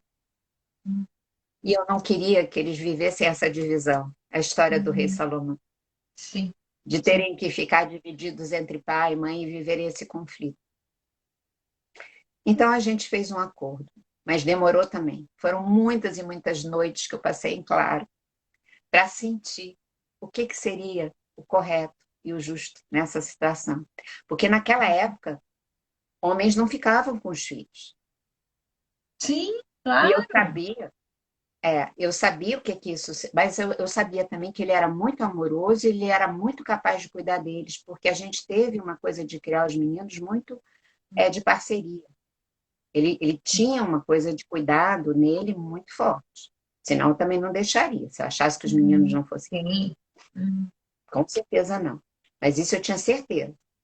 E eu fiz um acordo com ele. Eu falei, tá bom, você fica com tudo. Eu saio com as minhas coisas pessoais, com a condição que eu posso ver os meninos a hora que eu quiser. E eles podem ficar comigo o tempo que eles quiserem. Não pode ter esse negócio de final de semana, não sei. Eu tenho que poder buscar na escola todo dia, tenho que poder levar no dentista, tenho que fazer minhas funções de mãe ficarem preservadas. Sim. Porque os meninos têm que sentir, como eu conversei com eles depois algumas vezes, que eu estava me separando do Marco, mas eu não estava me separando deles. Eu ia continuar presente na vida deles o tempo todo, afetivamente, nesse exercício dessa maternidade. E a coisa foi feita assim. Só que eu vivi uma dor que só Deus sabe. Mas, Foi muito, muito, muito dolorido mesmo. E aí, quando a gente resolveu, conversou com as crianças, eu vivi uma coisa também muito da ordem do sagrado, que eu acho que eu ia gostar de compartilhar, porque eu acho que foi muito significativo para mim. Como a gente ganhava dinheiro, mas ganhava pouco, eu estava ganhando muito menos do que eu estava habituada a ganhar. E eu pagava vários cursos, porque eu acabava um curso, começava outro. E sempre assim, Jung, astrologia, tarô, mitologia, tudo que eu pudesse fazer, eu fazia. Aí eu comecei a procurar uma casa para mim. Eu precisava morar em algum lugar que pudesse receber os meninos.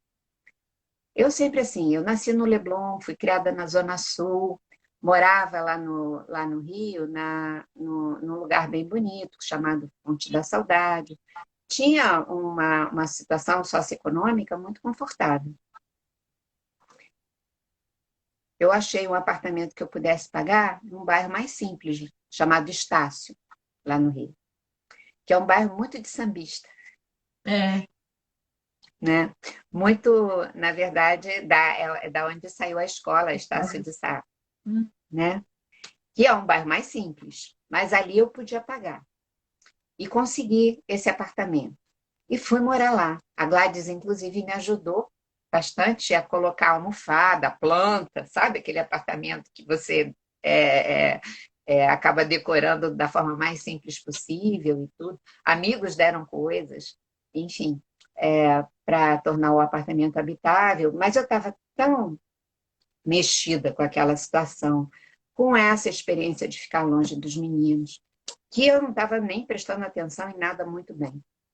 Então, no terceiro dia que eu estava lá, eu estava esperando o elevador e eu fui ler o regulamento do prédio, que estava Hum, pendurado assim, perto do elevador, até para eu entender o que, que os meninos podiam fazer lá. E aí tem um parênteses. Eu não tenho nenhuma religião. Eu acho que de uma espiritualidade muito aberta, como a gente já conversou outras vezes, não é? Mas nesse caminho todo eu fui estudando todas as religiões de uma forma muito forte. E continuo estudando, elas me interessam muito, porque me dão muitas referências, não é? Mas assim, quando eu penso, se eu tivesse que escolher uma imagem, de Deus, que eu prefiro chamar de fonte primordial, como eu falo sempre, de grande mistério, eu escolheria a imagem do Senhor Krishna indiano, hum, porque é uma divindade que tem traços muito femininos, que é se verdade. enfeita, que toca flauta, que dança, que é casado, que conviveu com os seres humanos, que adorava a natureza, as vacas. São todas coisas que eu gosto muito. Então, essa imagem me toca muito o coração. E já me tocava naquela época,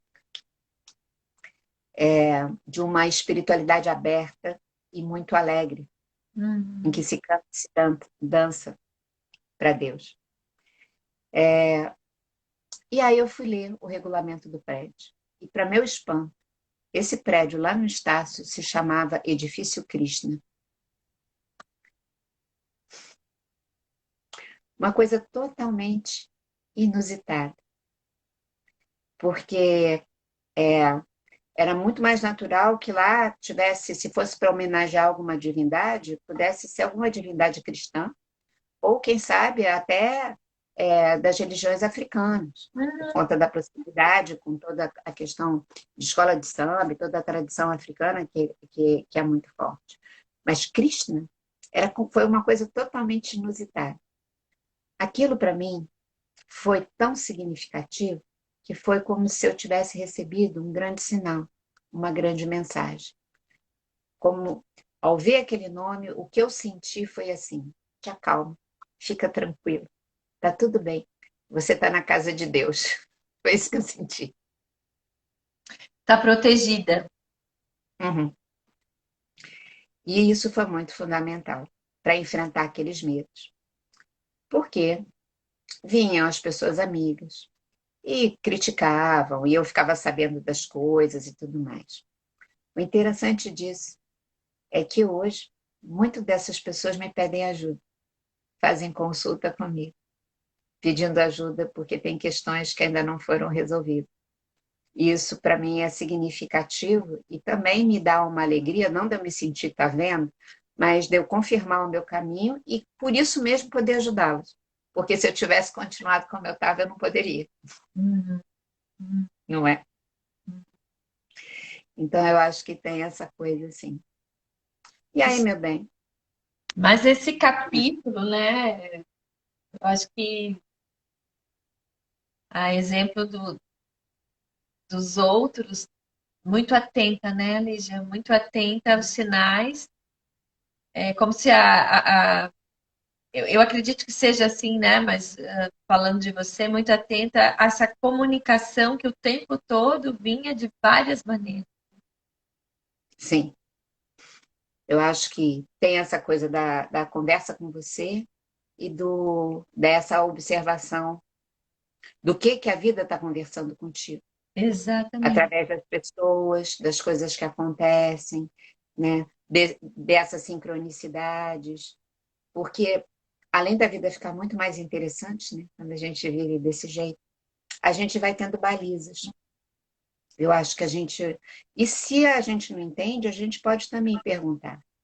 Nessa época, né, eu perguntava muito para os meus professores, sabe? Na minha terapia, coisas que eu podia não entender, né? E eu nunca fiquei com vergonha ou com coisa de perguntar, sabe? Porque o que mais importante era que eu pudesse compreender o significado e Claro. pudesse me formar e me orientar. Nesse processo, eu me separei primeiro, quer dizer, Eu conheci o Sérgio lá, a gente sentiu uma coisa muito forte, era evidente, a gente não falava sobre o assunto, mas era evidente que a gente sentia. As pessoas que nos conheceram é, é, pensavam até que a gente tinha alguma coisa, algum namoro, alguma coisa, e não havia absolutamente nada. Quando o Sérgio soube que eu tinha me separado efetivamente, ele me convidou para a gente almoçar um dia, e a gente foi almoçar, e eu contei da separação e tudo, mas eu disse para ele, eu estava recém-separada, vivendo lá nesse edifício do Estácio, que é claro que nesse almoço, né, a gente foi passear depois um pouco, e houve uma aproximação ali, uma coisa de começar o namoro. Mas eu tinha certeza que eu não podia botar ninguém na minha vida naquele momento. Por quê? A minha vida estava tão virada de cabeça para baixo. Eu tinha tantas prioridades que começava pelos meninos. E daí eu consegui me organizar. E daí eu consegui, sobretudo, ficar centrado, que eu disse para ele que a gente não podia começar nada ali. Embora eu quisesse muito. E a sensação de medo que eu tinha, eu ia adorar ter alguém do meu lado, né? Porque Nossa. ia ser um alívio, de certa forma. Mas sabe quando você sabe também que se você estiver totalmente desestruturado, você não vai conseguir construir uma coisa estruturada. Eu não estava totalmente desestruturada, mas porque eu tinha uma certeza interna. Mas a minha vida objetiva estava num momento de transição em que nada estava no lugar definitivo ainda. É verdade. Então, eu tinha um risco muito grande de me meio que de pendurar dele, de ficar e acabar ficando refém dele. E eu sentia que a gente podia ter uma relação muito bonita. E eu não queria também, eu tinha medo de colocar isso em risco. Eu tinha mais medo de destruir a possibilidade da gente ter uma relação bonita do que de perdê-lo. Uhum. Uhum. Porque eu acreditava que se eu o perdesse, era porque não era para ser, mas eu estava me preparando para trazer uma relação de amor compatível com aquilo que eu tinha certeza no coração que era possível um homem e uma mulher terem juntos, porque eu tinha sentido isso com ele. Então, isso existia. Entende? Essa integração. Entendo muito bem. É, porque seria uma resposta bem mais prática se não Sim, desse certo, né? Seria uma resposta muito mais prática a interpretação de que não era dessa vez. Mas estar na sua frente e você não aproveitar dá muito mais medo, né? E são muito. esses medos que a gente tem, né? De às vezes o bonde está passando e a gente não perceber que ele está passando porque nós estamos distraídos, né? Sim. E um pouco do senso de prioridade, por conta do Também. significado para você. Eu Hum. acho que todo esse processo, se eu posso compartilhar alguma coisa, é muito isso assim. Se eu sei de mim, se eu sei do meu propósito, se eu sei o que eu preciso para me manter íntegra, a partir daí eu estabeleço, sabe, a prioridade das minhas escolhas e dos tempos e de como agir, sabe? Só que nessa época eu acho que eu fui fazendo essas coisas de uma forma que tinha uma certa intuição, com esse processo de também, claro, observar, mas hoje eu tenho a certeza desse tipo de experiência, assim, sabe? Da gente conseguir escolher a partir de prioridades por aquilo, o quanto é significativo para você, e a gente ter uma certeza que existe uma lei por detrás, universal, que rege exatamente o quanto você está sendo inteirinha com você, isso protege o teu caminho. E protege a realização de qualquer coisa, inclusive do amor. O que aconteceu é que um ano depois, muita coisa já tinha acontecido, já tinha mudado tudo. eu acabei saindo lá dessa casa no Estácio e voltei a morar com a minha mãe, o que foi muito importante para a nossa relação durante um período, porque eu vi que financeiramente não ia dar conta. Uhum. Cada vez eu estava precisando de investir mais na coisa dos estudos e tudo mais, né? E aí, um ano depois, o Sérgio me ligou e perguntou se eu não queria conhecer o consultório dele novo. E eu fui conhecer. E ele perguntou se agora eu já estava mais organizada por dentro, inclusive. Se a gente podia tentar alguma coisa. E a gente começou efetivamente a namorar, né? Oh, que lindo. É. E a gente casou bem rápido daí, a partir daí. Mas, Você mas eu tinha quantos, acho, você tinha quantos anos, Lígia? de casar, Não, você tinha quantos anos, né, quando você casou com o Sérgio? há 27 anos atrás, eu estou com 68, 41. Ah, 27 anos já. Inclusive, esse tema dessa live, né? Mulher que vai ao encontro de si, o encontro de si, eu peguei muito da fala do Sérgio, né? O Sérgio Uhum. fala muito sobre essa. Eu pensei, eu acho que vai ser legal pegar uma fala do Sérgio para a Lígia falar. Ah, sim. Pois é, porque na verdade, o que que foi que eu acho que me encantou com ele foi exatamente essa percepção que, quando eu descobri com Jung, com o tarô, com a astrologia, não sei o que, que eu estava descobrindo e conhecendo antes dele mesmo, que esse processo, né, da gente se reconhecer a si mesmo, era a grande chave. E aí eu conheci o Sérgio, que falava isso o tempo inteiro, foi né? Claro que as outras pessoas falavam também, mas eu acho que existe uma coisa a partir daí que a gente foi construindo e que é, eu acho que foi a vivência, então, de uma relação em que tem essa questão da gente se manifestar na nossa verdade, da gente compartilhar interesses, da gente poder ter uma liberdade também de cada um fazer a sua coisa por completo, e de uma certeza que não adianta eu realizar a mãe se eu não realizar a mulher, se eu não me realizar no mundo. Olha, isso é muito Não, importante. não adianta eu me realizar no mundo se eu não realizar a mãe. Acho que isso é um ponto bem interessante que você traz, Lígia, porque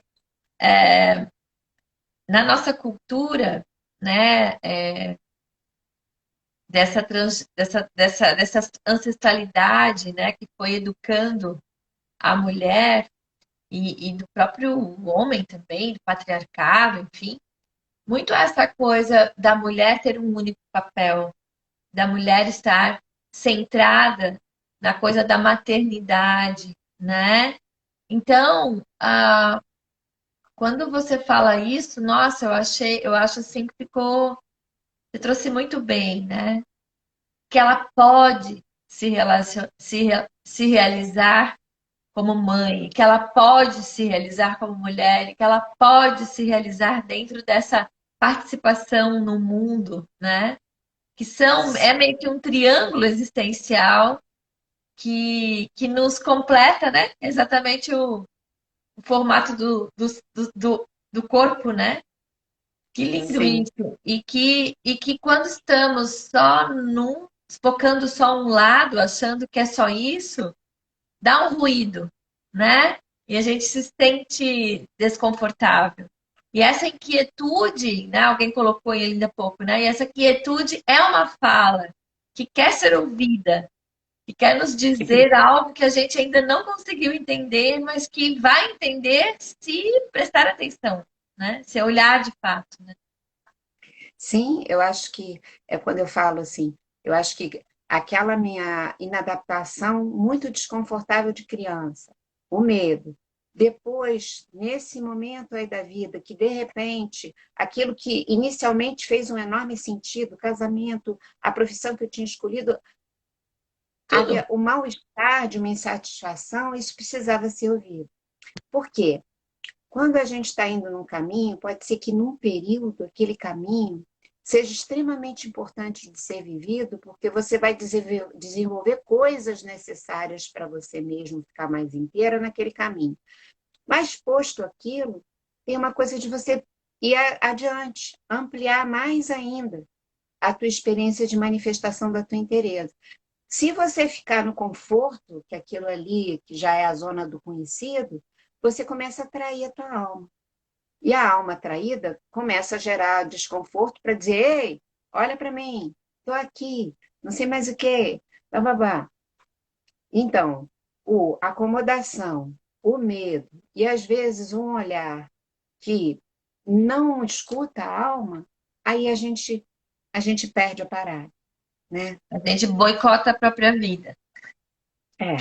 E aí, eu acho que a gente saber que a gente tem, na verdade, eu falei 3 aspectos, que é esse grande triângulo, mas dentro desse triângulo a gente tem um monte de coisas dentro da gente para descobrir e para realizar. Eu acho também, eu acho que eu falei há pouco, que os filhos, é claro que eles precisam de todos os cuidados, né? Desde cuidado de corpo, quando é pequenininho e tudo mais, de orientação, de educação, de um monte de coisas, do afeto. Mas essa referência, assim, de coerência, a referência de que, eu aprendi que a gente pode conversar sobre o que a gente sente, que a gente não tem que fingir que sente para garantir que vai ser amado, que vai ser gostado, que vai ser admirado, eu tenho que fingir que eu sou uma coisa que eu não sou. Eram essas coisas que me desconfortavam na minha infância, né? E que eu acho que esse caminho estimula que a gente possa construir a nossa relação familiar assim. E se é assim, eu tenho o espaço da família, eu tenho o espaço do meu trabalho que também me traduz, eu tenho o espaço da minha relação como mulher que precisa estar sendo realizada. É muita coisa? É. Mas não sei se você concorda comigo, Ju. Se a gente está fazendo as coisas em ressonância com essa nossa alma, claro que é cansativo, mas também é muito alegre. O trabalho, por exemplo, não tem a conotação que as pessoas costumam dar para o trabalho, de uma coisa pesada, quase como um castigo. Eu tenho a sensação que é tudo misturado. Eu não consigo mais fazer nenhuma divisão, né? O Davi tem 12 anos e na minha experiência, né, a experiência que eu vivi foi a de ter a coragem de sair de uma posição de executiva de empresa e ir cuidar daquele bebezinho, porque aquele caminho ali dizia que algo viria depois e eu precisava viver. E foi uma condenação, assim, eu olhava para ele, eu não consegui voltar, e foi Sim, muito difícil, porque quando você já está numa posição, né, e tá tudo bem, e aí você faz a mudança, né, me identifiquei com isso que tu falou, foi muito forte, né. Mas hoje,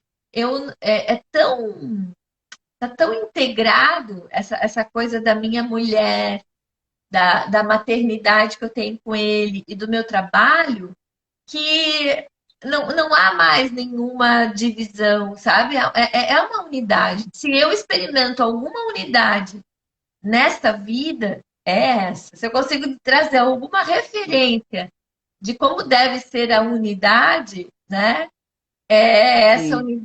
unificação da mãe, da mulher e dessa realização, né? A Marlene, que eu te falei, Lígia, que estava aqui na semana passada fazendo a live, está ali, ó. A Marlene Tá ali, ó, tô Fumagalli. vendo. Eu Eu tô convidei querida, ela. tô. Que bom que você está aí também, Marlene, linda. Então, acho que Bem-vinda, Marlene. eu acho que entrar em unidade, que é a gente realmente compreender o contraste com a dualidade, né, que a gente vive, para mim tem sido essa experiência dessa Sim, integração nessas sim, 3 áreas. E aí vem a artista, né? No seu caso, a sua a sua parte artística, todas esses talentos manuais, né? Eu gosto de escrever, gosto de fazer poemas, então acho que daí vai vindo toda uma variedade de coisas que a gente vai integrando, né? Eu com chás, com as plantas, com a natureza, né? Você também, né? Toda essa Sim. coisa de morar dentro da floresta. Então, acho que daí vai agregando tudo aquilo que também vai fazendo parte desse contexto, né, Lígia? Ah, vai, porque eu acho que é, é, tem um estímulo daí. Você fica com mais, eu acho que você fica cansada também, não deixa de ficar cansada. Mas existe uma energia de disponibilidade para a vida, né? E aí vai tendo possibilidades, inclusive, de acertar coisas. Eu acabei depois estudando medicina chinesa, eu achei que dialogava mais com o que eu era agora do que a medicina antiga. Olha, Apesar de perceber que aquela medicina até hoje me inspira um monte de coisa e me permite ajudar algumas pessoas, porque às vezes a pessoa tem um problema, não sei o que, eu entendo o que, que aquilo é, e posso falar alguma coisa, né? Mas eu acho que a gente vai, né, num caminho, de- se a gente vive nesse contato interno forte, né? E nesse diálogo com, eu acho que com a percepção do que a vida está nos falando, através, inclusive, dessas leis maiores, e que talvez a principal seja muito essa coisa assim, cada um de nós tem um propósito, né? Qual é o meu propósito de vida? O que, que eu vim fazer? Né? Quais são as dificuldades que eu tenho, então, em mim, para que eu preciso ter muita clareza delas para enfrentar isso e realizar o meu propósito? A vida vai se enriquecendo. E a energia que antes era drenada pelas dificuldades vai ficando disponível para a gente ir criando coisas. E dessa forma, eu acho que a gente também promove uma educação espontânea de filho, né?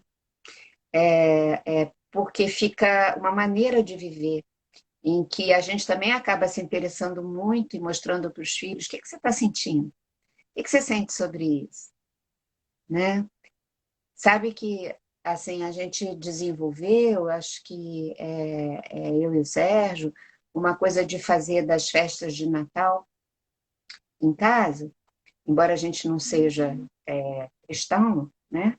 Mas todo mundo acaba comemorando o Natal, isso ficou incorporado, né, socialmente e tudo mais. A minha mãe é muito católica e ela tem 94 anos, então a gente nos últimos anos sempre vai para a casa dela, e para ela isso é muito importante. Então vamos todos, os meus filhos e Nora, aquilo. Mas a gente faz, desse encontro, a gente faz um momento de cada um falar como se sente, hum, hum, contar as coisas principais que aconteceram ao longo do ano, porque aí o ano está fechando, falar como está se sentindo, falar daquilo que conquistou, mas das suas dificuldades também. E então, o que eu acho que tem uma coisa nesse nosso tempo, sabe, muito inovadora, é nesse processo de se conhecer, a gente valorizar ao máximo essa questão do que a gente sente e poder colocar e oferecer a nossa verdade com quem a gente se relaciona. Aí as relações vão ficando muito mais, eu acho que, em vez de serem rígidas, elas vão ficando umedecidas e flexíveis. E a gente vai se ajudando muito mais. E essa construção faz uma família ficar unida. Unida não para conversar sobre, sei lá, reclamar da vida, não sei o quê, mas para conversar sobre o projeto de vida de cada um, o estar no mundo, e como é que um ajuda o outro verdadeiramente naquilo que a pessoa está precisando, não o que eu acho que ela devia estar fazendo, né?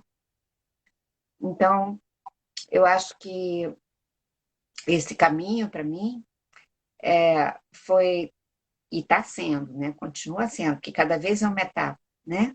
Agora eu estou experimentando muito esse momento em que eu sou uma mulher que já é considerada uma mulher idosa, com 68 anos, né? Mas eu me sinto cheia de vitalidade e estou vivendo um momento de transição no mundo. E eu quero contribuir com essa transição. né? Contribuir. Bonitinha. Não, mas eu acho que esse caminho acaba nos levando, sabe, para esse preenchimento da vida. E os filhos, porque a gente fica tão preocupado, né, nós mulheres, né? Os filhos acabam, vamos dizer assim, sendo envolvidos por essa coisa, cada um seguindo o seu caminho, o seu tempo. Isso tudo, para mim, ficou tão claro, sabe? Essa noção do tempo de cada um. Eu precisei passar por todas essas etapas e ainda passo por outras, né? Então, essa olhar para cada um como um, né? Eu acho que trouxe muito fortemente para a experiência familiar também uma qualidade muito especial. Então, aquele medo de que eu estou no trabalho, mas eu estou me descuidando como mãe, porque essa maternidade ela é exercida com uma qualidade do afeto e da verdade e da troca, né? Poder ir para o mundo também na hora de estar trabalhando nessa mesma atmosfera. Então, o trabalho é uma alegria, né? E a contribuição mais ampla é uma coisa meio de semear, porque eu acho que hoje eu estava comentando muito isso com uma cliente que eu atendi. Nós agora, desse período de transição, na verdade, nós somos semeadores mesmo. E a gente vai semear o quê? O que a gente está sendo. Essa é a partilha mais generosa e mais genuína, eu acho, né? Que a gente pode fazer agora. No momento em que mentiras, fake news, ninguém acredita em ninguém, pessoas que se vivem, sabe, dentro, sabe, de uma coerência dessa coisa de se conhecer e de olhar para fora, olhar para os outros, né? Da mesma maneira como a Ani, que eu falei de Nícia, Araci ou Rosa, né? Que se sentem responsáveis por que está acontecendo, vão estar fazendo a semeadura necessária agora, né? Então, agora, isso tudo envolve trabalho para chuchu, enfrentamento de muito medo, ser muito Linda, linda. sincera, né? Eu, Não é ter pose que importa, né? O que importa é você ser, né? Porque como é que a tua palavra sai com força se ela não for da tua verdade, né? deu uma falhadinha. Mas, Lígia, aqui. Você sabia que nós estamos aqui há 1h47 minutos? Hum, tá na Que, hora da gente. e que passou voando, voando. Lígia, que história mais linda, que inspiração, né? Que eu já sabia que tu ia ser uma inspiração, eu só não sabia como, né? Porque eu não conhecia tantos detalhes sobre você. Eu sou uma apaixonada por ti e pelo Sérgio. Eu ainda eu gostaria de um dia botar os dois na telinha, vamos combinar assim, porque Vamos. normalmente tá um e tá o outro. Eu adoraria, né, colocar os dois na telinha para trazer algum tema que vocês gostariam de estar compartilhando. Acho que seria muito bacana também. E, Vamos sim. né? Acho Porque que dá para fazer agora, né? Há pouco tempo que eu descobri que dá para ser 3. dá para ser três, dá para ser dois sentadinhos aí também, como vocês, né? Ah, é?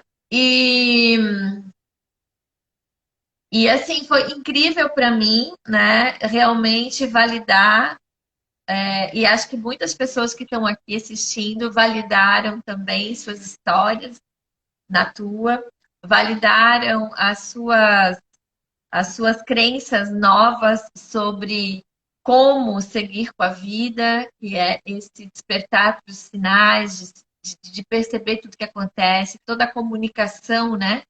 Que vem de todos os lados, de dentro, de fora, né?